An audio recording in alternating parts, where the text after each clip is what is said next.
Welcome to the Slop Farm. Enjoy the video. Open Audacity and load the track you want to edit.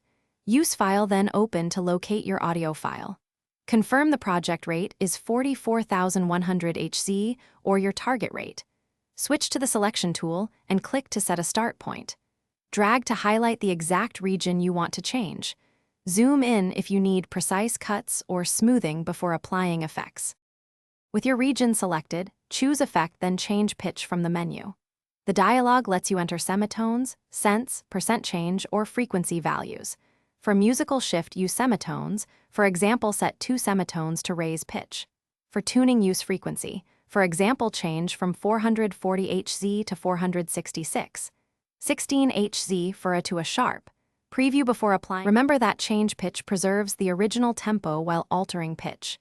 If you instead want pitch and tempo to shift together, use change speed.